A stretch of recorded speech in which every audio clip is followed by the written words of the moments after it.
طالب علموں کو دیکھو تو اونگ کا زور سب سے زیادہ انہی میں پاؤ گے۔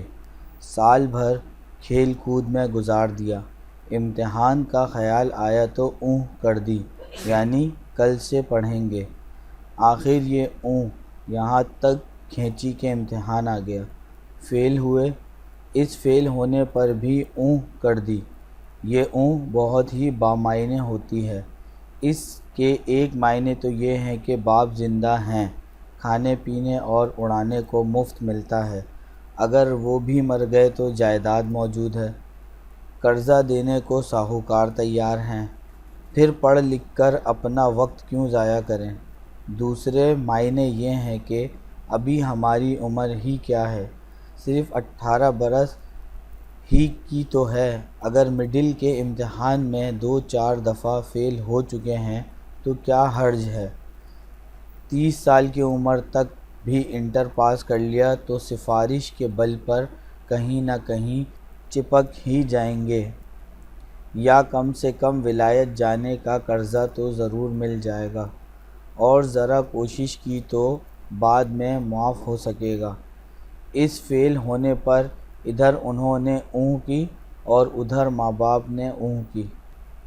اس صورت میں ابا اور اماں کی اونگ کا دوسرا مطلب ہے، یعنی یہ کہ بچہ ابھی فیل ہوا ہے، دل ٹوٹا ہوا ہے، ذرا کچھ کہا تو کہیں ایسا نہ ہو کہ رو رو کر اپنی جان ہلکان کر لے یا کہیں جا کر ڈوب مرے۔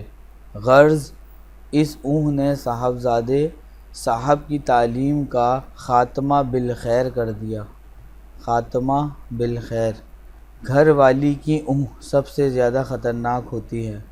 کسی ماما پر خفا ہو رہی ہیں، وہ برابر جواب دیے جاتی ہے، یہ اونگ کر کے خاموش ہو جاتی ہے۔ لیجئے نوکر شیر ہو گئے، گھر کا سارا انتظام درہم برہم، خود ان کے اختیارات سلب، گھر کی حکومت ان سے چھن ماماؤں کے ہاتھ میں چلی گئی۔ کوئی چیز چوری ہو گئی، بیگم صاحبہ نے ادھر ادھر ڈھونڈا، کچھ تھوڑا بہت غل مچایا، آخر اونگ کر کے بیٹھ گئیں۔ اب کیا ہے، پٹاری میں سے کتھا چالیاں غائب، خرچ کی صندوقچی میں سے روپے پیسے غائب، صندوقوں میں سے کپڑے غائب۔ غرض رفتہ رفتہ سارے گھر کا صفایا ہو گیا۔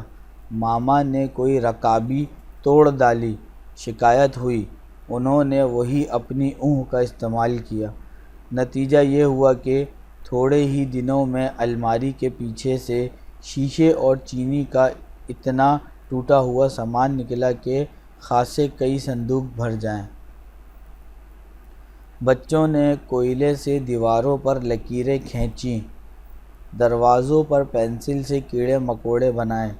پہلے تو یہ تھوڑی بہت بگڑیں، پھر اونگ کر کے چپ ہو گئیں۔ اب رہے میاں، تو ان کی اونگ سب سے زیادہ تیز ہے۔ بیوی کسی بات پر بگڑی، میاں اونگ کہہ کر باہر چلے گئے۔ ہاں یہ ضرور ہے کہ میاں بیوی کی اونگ بعض دفعہ وہ کام کر جاتی ہے جو بڑے بڑے افلاطون صلاح کار بھی نہیں کر سکتے۔ بیوی کو غصہ آیا، میاں نے اونگ کر دی، چلو لڑائی کا خاتمہ ہوا۔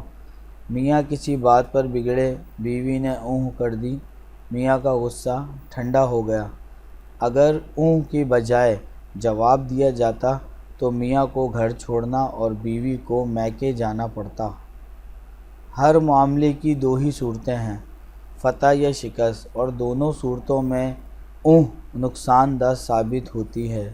شکست پر جس نے اونگ کی، اس نے گویا شکست کو شکست نہ سمجھا، جس نے فتح پر اونگ کی، اس نے گویا اپنی ہمت کی قدر نہیں کی۔ وہ آج نہیں ڈوبا تو کل ڈوبے گا۔ دنیا میں وہی لوگ کچھ کر سکتے ہیں جو فتح کو فتح اور شکست کو شکست سمجھیں۔